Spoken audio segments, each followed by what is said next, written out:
Hello दोस्तों, नमस्कार। हम लोग RWA की बुक से भारतीय राज्य व्यवस्था को देखेंगे। यह book SSC GD UPP NTPC के लिए बहुत ही लाभकारी होगी। दोस्तों, चैनल को सब्सक्राइब करें, सपोर्ट करें। हम इस बुक को पूरा ख़त्म करेंगे, इसके बाद हिंदी को लाएंगे। SSC GD UPP के लिए बहुत ही लाभकारी होगी, NTPC में भी। चलिए स्टार्ट करते हैं दोस्तों। चैनल को लाइक सब्सक्राइब कर दिया करें। बिना देरी के स्टार्ट करते हैं प्रश्न संख्या 1 से। अगर हम स्लो पढ़ा रहे हैं दोस्तों तो स्पीड को तेज़ कर लीजिएगा, लेकिन वीडियो पूरा देखिए। चलिए स्टार्ट करते हैं। प्रश्न संख्या 1, न्यायाधीशों को हटाए जाने के संबंध नीचे दिए गए कथन को पूरा कीजिए। भारतीय संविधान संविधान न्यायाधीशों को हटाने की कोई प्रक्रिया निर्धारित नहीं है। ये क्वेश्चन गलत है, ये ऑप्शन गलत है। न्यायाधीशों को हटाने के लिए कठिन प्रक्रिया निर्धारित है। ये ऑप्शन सही है। न्यायाधीश यह केवल उच्च न्यायालय के न्यायाधीशों को हटाने की प्रक्रिया पूरा करता है। गलत है। न्यायाधीशों को हटाने के लिए बहुत लचीली प्रक्रिया निर्धारित करता है। ये भी गलत है। यानी ऑप्शन बी सही है। ऑप्शन बी सही है। इसके विस्तार देख लेते हैं। भारतीय संविधान के अनुच्छेद 124(4) में न्यायाधीशों को हटाए जाने की प्रक्रिया का उल्लेख किया गया है। सर्वोच्च न्यायालय के न्यायाधीश बी रामास्वामी महाभियोग का सामना करने वाले पहले न्यायाधीश थे।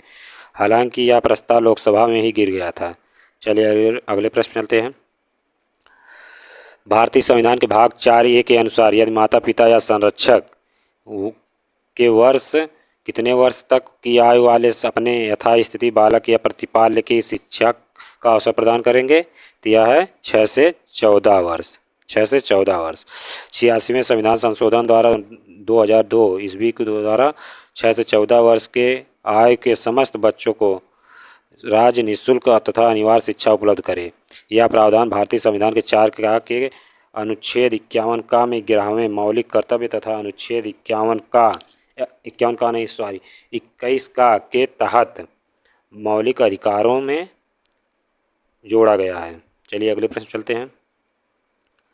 संविधान सभा ने भारत के संविधान को अपनाया तो किस तारीख को?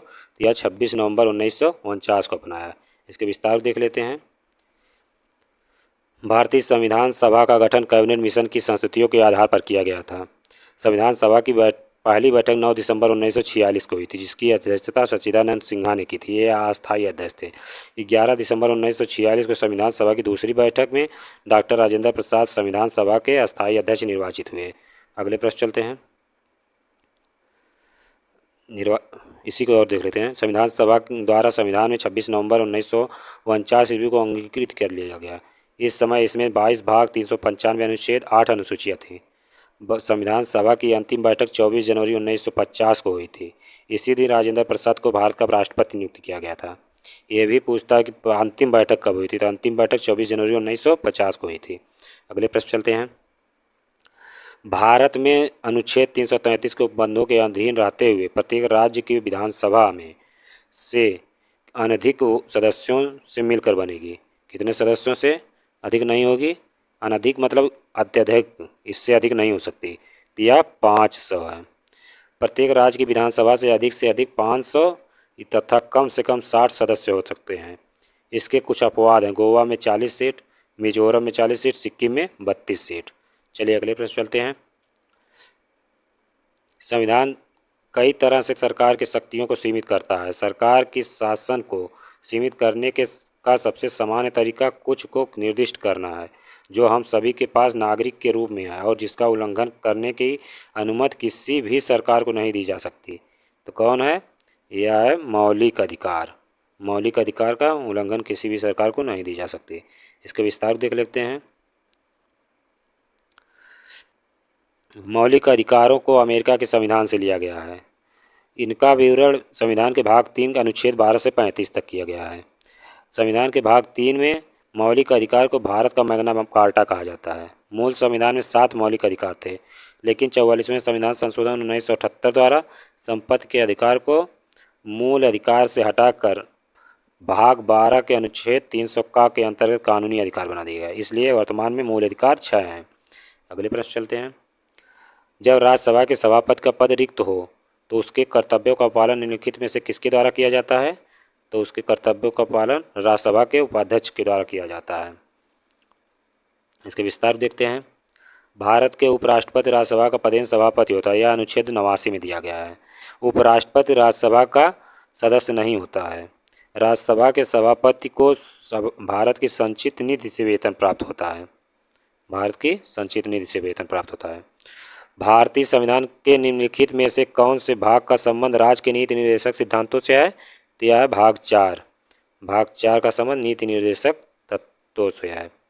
इसके विस्तार देखते हैं। इसका वर्णन संविधान के भाग 4 अनुच्छेद 36 से 51 में किया गया है। ये आयरलैंड के संविधान से प्रेरित है, यानी आयरलैंड के संविधान से इसकी नकल की गई है। नकल नहीं कहा जा सकता है, उससे कल्पना की गई है। इन्हें न्यायालय द्वारा लागू नहीं किया जा सकता, ये कानूनी द्वारा प्रवर्तनीय नहीं है। लोक कल्याणकारी राज्य की कल्पना का समावेश भारतीय संविधान के नीति निर्देशक तत्वों में मिलता है। जो अनाज वगैरह बांटती है सरकार, ये नीति निर्देशक तत्व के ही अंश हैं। भारतीय संविधान का निम्नलिखित में से कौन सा अनुच्छेद भारत के वित्त आयोग से संबंधित है? तो यह है अनुच्छेद 280। 280 में वित्त आयोग के बारे में उल्लेख है। वित्त आयोग का गठन राष्ट्रपति करता है। यह एक संवैधानिक निकाय है जिसमें एक अध्यक्ष और 4 अन्य सदस्य होते हैं। राज्य वित्त आयोग का गठन अनुच्छेद 243 झ के तहत किया गया जाता है।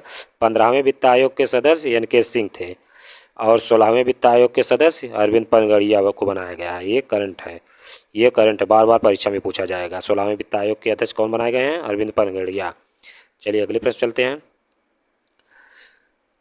भारतीय संविधान के निम्नलिखित में से किस अनुच्छेद में यह उल्लेखित किया गया है कि किसी अपराध के लिए अभियुक्त किसी व्यक्ति को स्वयं अपने विरुद्ध साक्षी होने के लिए बाध्य नहीं किया जाएगा? तो यह है अनुच्छेद 20।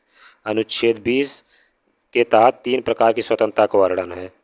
किसी भी व्यक्ति को एक ही अपराध के लिए एक बार से अधिक बार दंडित नहीं किया जा सकता। अपराधी को अपराध करने के समय जो कानून है उसी के तहत सजा मिलेगी, ना कि उसके बाद के बनने वाले कानून के तहत। किसी अपराध के लिए किसी व्यक्ति को स्वयं अपने विरुद्ध साक्षी होने के लिए बाध्य नहीं किया जा सकता। अगले प्रश्न पर चलते हैं। राज्यसभा की अधिकतम सदस्य संख्या कितनी होती है? तो राज्यसभा की अधिकतम संख्या 250 है। राज्यसभा का उल्लेख अनुच्छेद 80 में है। संसद का उल्लेख 79 में, राज्यसभा का 80 में, लोकसभा का 81 में है। इसके विस्तार देखते हैं। राज्यसभा को उच्च सदन तथा राज्यों की परिषद भी कहते हैं। क्योंकि इसे कभी भी भंग नहीं किया जा सकता। राज्यसभा की सदस्यता के लिए न्यूनतम आयु 30 वर्ष तथा इसके सदस्यों का कार्यकाल 6 वर्ष होता है। इसके विस्तार को देख लिए हैं और थोड़ा सा दिया है, उसको भी देख लेते हैं। दोस्तों पूरा अच्छे से इस बुक को किया जाएगा क्योंकि बहुत अच्छा इम्पॉर्टेंट कंटेंट है। राज्यसभा के सदस्यों की अधिकतम संख्या 250 हो सकती है।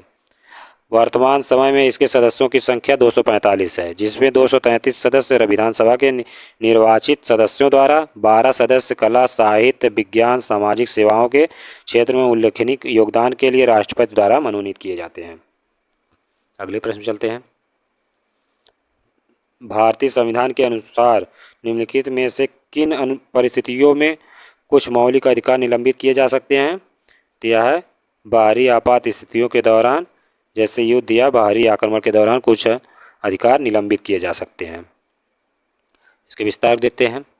भारतीय संविधान के अनुच्छेद 352 राष्ट्रीय आपात, युद्ध या बाहरी आक्रमण के दौरान जीवन व व्यक्तिगत स्वतंत्रता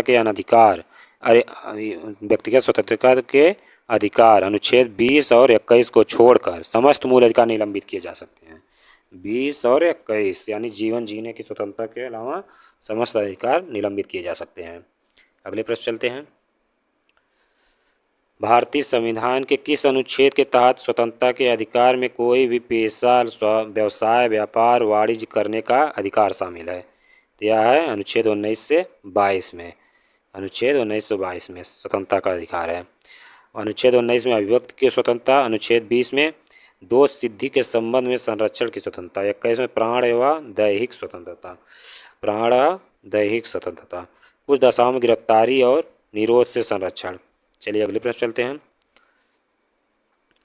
भारतीय संविधान के निम्नलिखित में से कौन से अनुच्छेद का संबंध भारतीय संसद से है? या 79 से 122 में है। संसद के 3 अंग हैं, राष्ट्रपति, राज्यसभा, लोकसभा। इसके विस्तार देखते हैं। 79 में संसद है। देखिए हम पहले इसको विस्तार बता दिए थे। 79 में संसद है, 80 में राज्यसभा, 81 में लोकसभा है। अगला प्रश्न है, भारतीय संविधान का निम्नलिखित में से कौन सा अनुच्छेद मौलिक कर्तव्यों से संबंधित है? तो यह है 51A। 36 से 51 तक नीति निर्देशक है, 51A में मौलिक कर्तव्य है। इसको विस्तार देखते हैं। स्वर्ण सिंह समिति की सिफारिशों पर 42वें संविधान संशोधन 1976 के द्वारा 10 मौलिक कर्तव्यों के संविधान में जोड़ा गया है। यानी सर्वप्रथम 10 मौलिक कर्तव्य को शामिल किया गया है। इन्हें भाग 4 का के अनुच्छेद 51 का में रखा गया है। इसे रूस के संविधान से लिया गया है। मूल संविधान में एक भी मौलिक अधिकार नहीं था। वर्तमान में इनकी संख्या 11 है। अगले प्रश्न चलते हैं।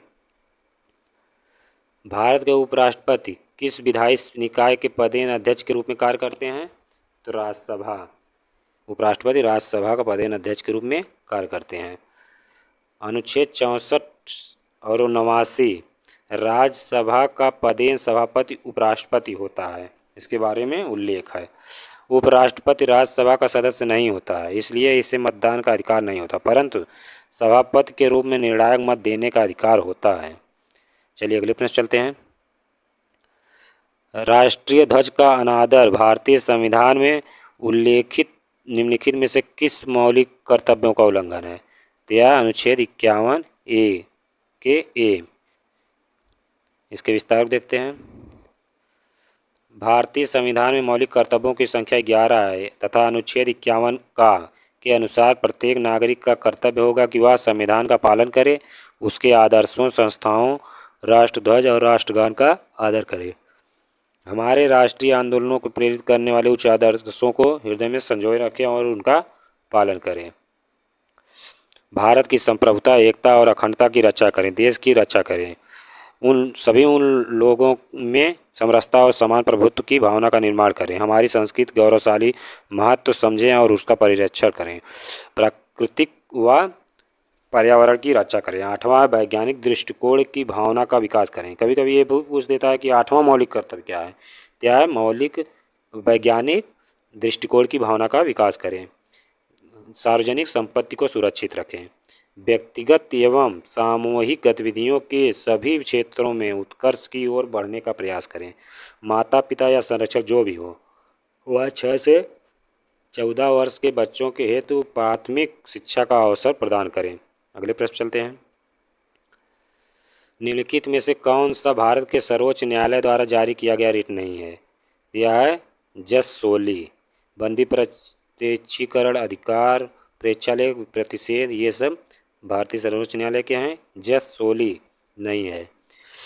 अनुच्छेद 32 के तहत मौलिक अधिकारों की रक्षा के लिए सर्वोच्च न्यायालय 5 प्रकार की रिट जारी करता है। बंदी प्रत्यक्षीकरण, परमादेश, प्रतिषेध, उत्प्रेषण, अधिकार प्रेक्षा लेख। अगले प्रश्न चलते हैं। भारतीय संविधान के किस अनुच्छेद में मौलिक कर्तव्य शामिल है? तो यह 51A में है। इसके विस्तार देख ही लिए हैं। चलिए अगले प्रश्न चलते हैं। किसकी अवधारणा तत्कालीन सोवियत समाजवादी गणराज्य के संविधान से ली गई? तो यह मौलिक कर्तव्य की अवधारणा। मौलिक कर्तव्य कहाँ से लिया गया है? रूस के संविधान से लिया गया है। सोवियत समाजवादी गणराज्य संघ USSR, जो अब टूटने के बाद केवल रूस हो गया। चलिए अगले प्रश्न चलते हैं। इसके विस्तार देख ही लिए थे। रूस का विभाजन 1951 में हुआ था। 91 में 1991-92 में हुआ था। भारतीय संविधान के निम्नलिखित में से किस अनुच्छेद में सर्वोच्च न्यायालय को अभिलेख न्यायालय के रूप में वर्णित किया गया है? तो यह अनुच्छेद 129 है। अनुच्छेद 123 राष्ट्रपति द्वारा अध्यादेश जारी करने की शक्ति है। अनुच्छेद 124 सर्वोच्च न्यायालय का गठन है। अनुच्छेद 143 सार्वजनिक महत्व के विषयों पर राष्ट्रपति सर्वोच्च न्यायालय से राय मांग सकता है। 143 ये बहुत इंपॉर्टेंट है। 143 के तहत राय मांग सकता है राष्ट्रपति। चलिए अगले प्रश्न चलते हैं। भारत में राज्यसभा काउंसिल ऑफ स्टेट का पीठासीन अधिकारी निम्नलिखित में से कौन होता है? तो यह उपराष्ट्रपति होता है। उपराष्ट्रपति होता है। उपराष्ट्रपति का उल्लेख अनुच्छेद 63 में है। यानी उपराष्ट्रपति की पद के बारे में अनुच्छेद 63 में बताया गया है। उपराष्ट्रपति का पद अमेरिका से लिया गया है। उपराष्ट्रपति के चुनाव में संसद के दोनों सदनों के निर्वाचित और मनोनीत दोनों सभी सदस्य भाग लेते हैं। उपराष्ट्रपति को पद की शपथ राष्ट्रपति दिलाता है। चलिए अगले प्रश्न चलते हैं। निम्नलिखित में से किसे भारत के संविधान सभा के अध्यक्ष के रूप में चुना गया? तो यह राजेंद्र प्रसाद को संविधान सभा के अध्यक्ष के रूप में चुना गया। चलिए अगले प्रश्न चलते हैं। किसके पास संसद के किसी भी सदन का आह्वान और सत्रावसान करने या लोकसभा को भंग करने की शक्ति है? तो यह है राष्ट्रपति के पास।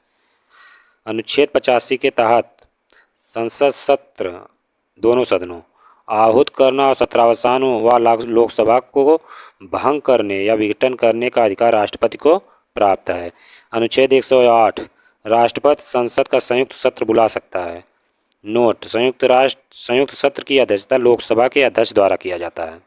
संयुक्त सत्र, ये बहुत बार क्वेश्चन पूछ चुका है कि संयुक्त सत्र की अध्यक्षता कौन करता है? तो यह लोकसभा के अध्यक्ष करते हैं। चलिए अगले प्रश्न चलते हैं। भारतीय संविधान निम्न उल्लिखित मौलिक कर्तव्यों के संबंध में निम्नलिखित में से कौन सा कथन सही नहीं है, कौन सा कथन नहीं सही है? तो 51वें में मौलिक कर्तव्य दिया गया है, सही है। 86वां संविधान संशोधन 2002 में हुआ तो भी सही है। और भारतीय संविधान में मौलिक कर्तव्यों का उल्लेख 4-5 में गलत है, यही गलत है। संविधान अधिनियम 1976 मौलिक कर्तव्य सही है, ये भी सही है। यानी ये तीनों सही है, ये गलत है। गलत पूछा तो यानी ऑप्शन सी सही है। चलिए अगले प्रश्न चलते हैं। राज्य की लोक सेवाओं में न्यायपालिका कार्यपालिका से पृथक करने के लिए राज्य कदम उठाएगा। इसका उल्लेख भारतीय संविधान के किस अनुभाग में किया गया है? तो यह भाग 4 में किया गया है। भाग 4 में नीति निर्देशक तत्व के अंतर्गत किया गया है। नीति निर्देशक तत्व के कुछ प्रमुख अनुच्छेद यहाँ दिए गए हैं। अनुच्छेद 40 ग्राम पंचायतों का गठन है। अनुच्छेद 44 यूसीसी समान नागरिक संहिता से है, समान सिविल संहिता से है। अनुच्छेद 48 कृषि व पशुपालन का संगठन। अनुच्छेद 49 राष्ट्रीय महत्व के स्मारकों का संरक्षण। अनुच्छेद 50 न्यायपालिका एवं कार्यपालिका के कार्यों का पृथक्करण। अनुच्छेद 51 अंतर्राष्ट्रीय शांति और सुरक्षा की आवृत्ति। दोस्तों लाइक कर दिया करें, वीडियो को लाइक करें और शेयर करें, ज़्यादा से ज़्यादा तक पहुँचाएँ ताकि हम और वीडियो ला सकें। हिंदी की भी वीडियो लाएंगे RWA पब्लिकेशन की। हम GS वाले और हिंदी वाले पार्ट को पूरा अच्छे से करेंगे। चलिए अगले प्रश्न चलते हैं। भारतीय संविधान में राज्य के नीति निर्देशक सिद्धांतों का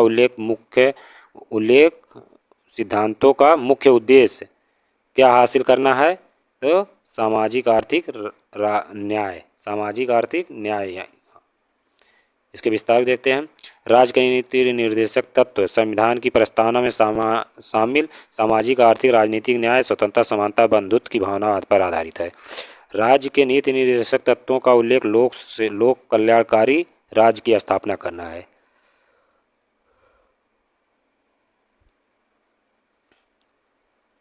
भारतीय संविधान के निम्नलिखित में से किस अनुच्छेद का उल्लेख समानता के अधिकार के अंतर्गत किया गया है? यह उपाधियों का उन्मूलन, उपाधियों का अंत समानता के अंतर्गत किया गया है। इसके विस्तार को देखते हैं। समानता का अधिकार का उल्लेख 14 से 18 में है, अनुच्छेद 14 से 18 में है। अनुच्छेद 14 है विधि के समक्ष समानता। अनुच्छेद 15 में धर्म, जाति, नस्ल, लिंग और जन्म स्थान आदि के आधार पर भेदभाव का निषेध। अनुच्छेद 16 में है लोक नियोजन में अवसर की समानता। अनुच्छेद 17 में है अस्पृश्यता का अंत। अनुच्छेद 18 में है उपाधियों का अंत। चलिए अगले प्रश्न चलते हैं। 28 नंबर पे मौलिक कर्तव्यों के अंतर्गत भारतीय संविधान का उल्लेख का निम्नलिखित में से कौन सा अनुच्छेद हमारी समग्र संस्कृति की समृद्ध विरासत के महत्व को और संरक्षण से संबंधित है? यह अनुच्छेद 51A(F) है। इसका विस्तार हम पहले दे चुके हैं। F में क्या दिया गया है? चलिए अगले प्रश्न चलते हैं। यह मतलब छठवां मौलिक कर्तव्य। चलिए अगले प्रश्न चलते हैं।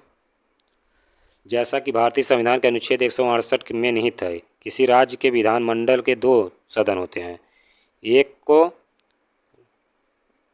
को विधान परिषद और दूसरे को विधानसभा कहते हैं। यानी विधानसभा दिया है तो दूसरा विधान परिषद कहलाएगा।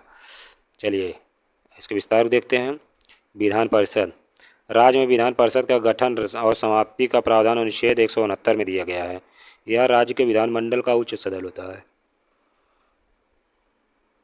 विधान परिषद का सदस्य बनने की न्यूनतम आयु 30 वर्ष होती है। इसके सदस्यों का कार्यकाल 6 वर्ष का होता है। वर्तमान में उत्तर प्रदेश, महाराष्ट्र, कर्नाटक, आंध्र प्रदेश, बिहार, तेलंगाना सहित 6 राज्यों में विधान परिषद है। ये भी पूछता है कई बार कि कितने राज्यों में द्विसदनी विधानसभा विधानमंडल है, तो 6 राज्यों में द्विसदनी विधानमंडल है। न्यूनतम सदस्य संख्या 40 होती है। इसके अपवाद सिक्किम में है। सिक्किम में सीटों की संख्या 32 है। और विधान परिषद के सदस्यों की संख्या न्यूनतम 40 हो सकती है। विधान परिषद के लिए भी यही है। अधिकतम सदस्य विधानसभा के कुल सदस्यों का 1/3 से अधिक नहीं हो सकती। 1/3 से अधिक नहीं हो सकती। और विधान परिषद जहाँ 40 से कम सीटें बनेगी वहाँ बनाया ही नहीं जाएगा विधान परिषद, वहाँ एकल सदनी व्यवस्था रहेगी। चलिए अगले प्रश्न चलते हैं। भारतीय संविधान के अंतर्गत संपत्ति का अधिकार एक क्या है? यह एक संवैधानिक अधिकार है। कैसा अधिकार है? संवैधानिक अधिकार है। मूल संविधान में संपत्ति का अधिकार एक मौलिक अधिकार था, परंतु 44वें संविधान संशोधन 1978 के द्वारा इसे मौलिक अधिकारों से हटाकर भाग 12 अनुच्छेद 300 के तहत कानूनी अधिकार या संवैधानिक अधिकार के रूप में रखा गया। चलिए अगले प्रश्न चलते हैं। भारतीय संविधान का अनुच्छेद 51A(I) निम्नलिखित में से किससे संबंधित है? तो यह सार्वजनिक संपत्ति की रक्षा करना और हिंसा का त्याग करने से संबंधित है। चलिए अगले प्रश्न चलते हैं। नीति निर्देशक तत्व जो है वो गांधी जी के विचारधारा से प्रेरित है। भारत में सर्वोच्च न्यायालय के न्यायाधीशों का वेतन द्वारा निर्धारित किया जाता है। किसके द्वारा? तो भारत की संसद द्वारा। भारत के सर्वोच्च न्यायालय के न्यायाधीशों को वेतन एवं भत्ते भारत की संसद द्वारा भारत की संचित निधि अनुच्छेद 266 से दिए जाते हैं। चलिए अगले प्रश्न चलते हैं।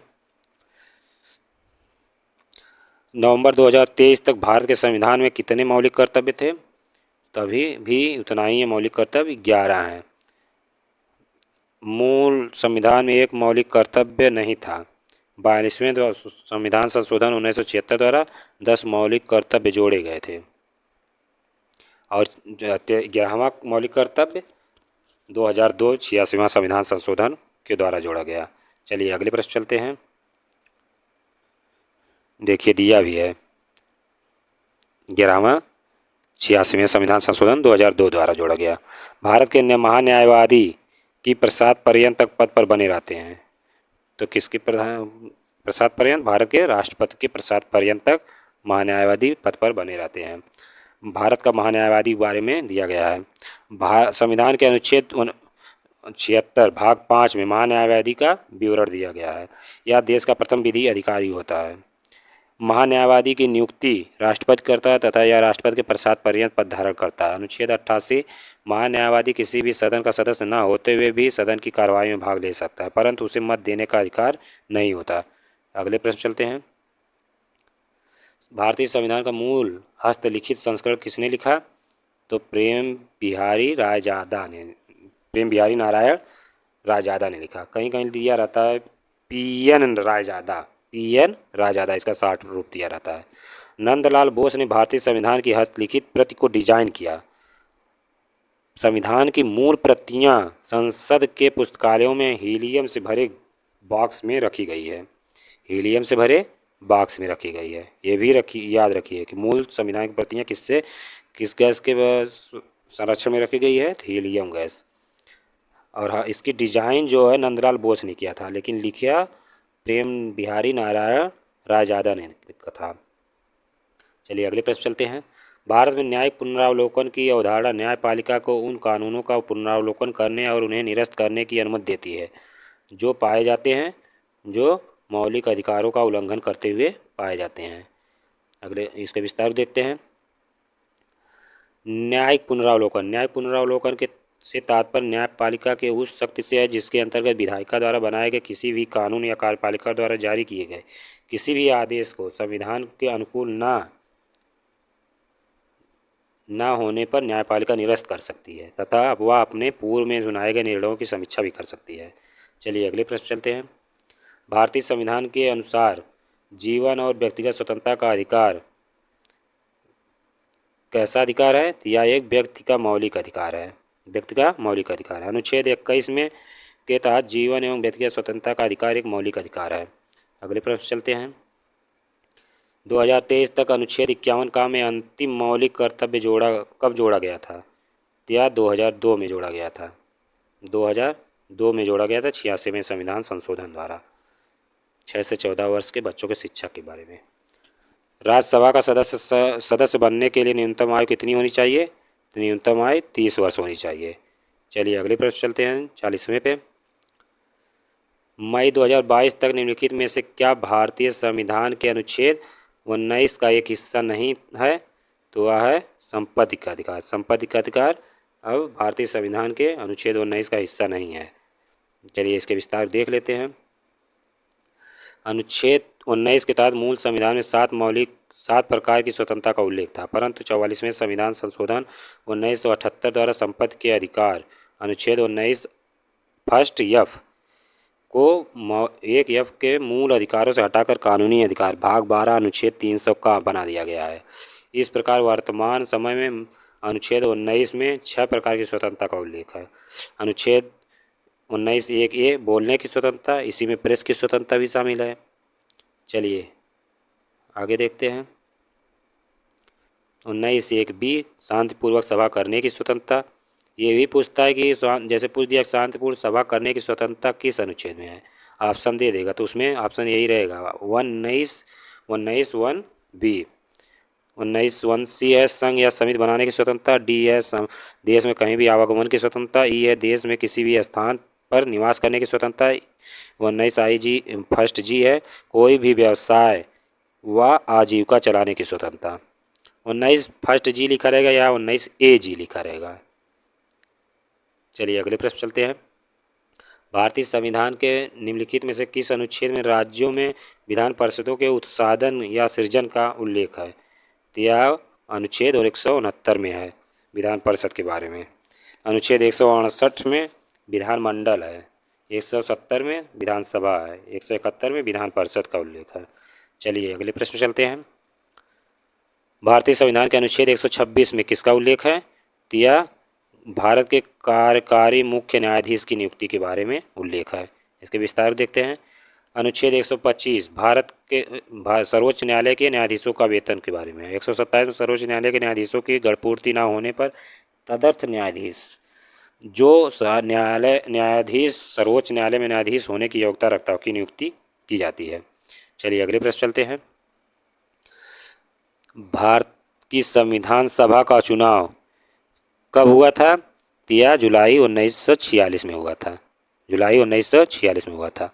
भारतीय संविधान के निम्नलिखित में से किस अनुच्छेद में राज्यपाल द्वारा शपथ अथवा प्रतिज्ञान का उल्लेख है? चलिए इसके विस्तार देखते हैं।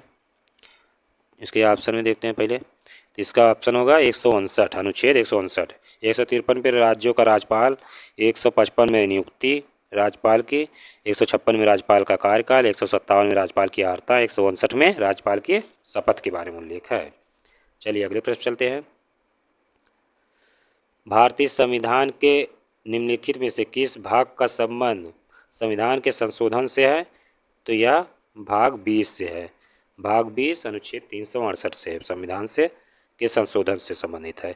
यह संविधान संशोधन की प्रक्रिया का प्रावधान दक्षिण अफ्रीका के संविधान से प्रेरित है। अगले प्रश्न चलते हैं।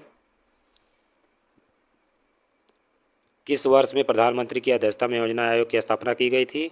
तो 1950 में।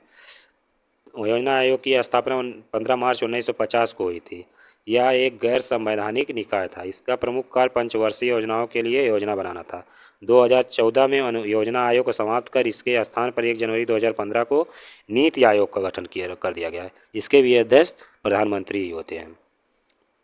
आपको बताना है इस समय नीति आयोग के उपाध्यक्ष कौन है, कमेंट में आप लोग उत्तर दे दीजिएगा।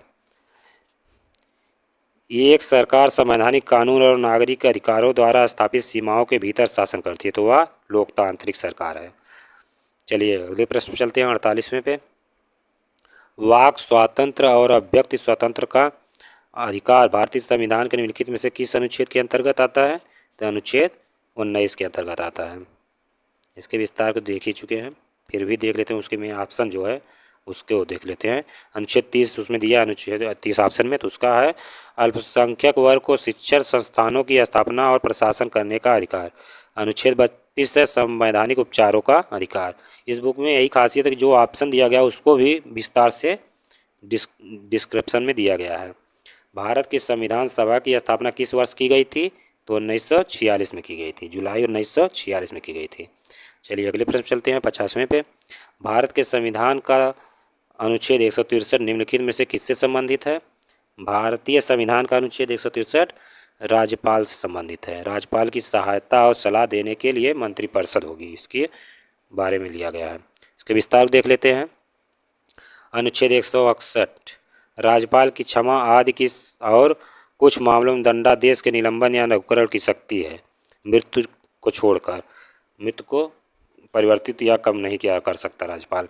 अनुच्छेद 168 विधानमंडल का गठन के बारे में है, विधानमंडल के गठन के बारे में है। दोस्तों हम लोग 50 तक कर लिए हैं आज प्रश्न। वीडियो बहुत लंबी हो जाएगी, तो इसको हम 50 तक ही रहने देते हैं।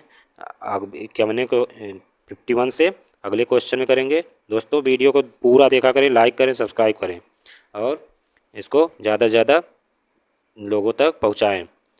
दोस्तों हम पूरा बुक को कंप्लीट करेंगे जल्दी से जल्दी, और अगर हम स्पीड कम कर रहे हैं तो कम करके पढ़ा रहे हैं तो आप स्पीड बढ़ा के पूरा वीडियो देखें।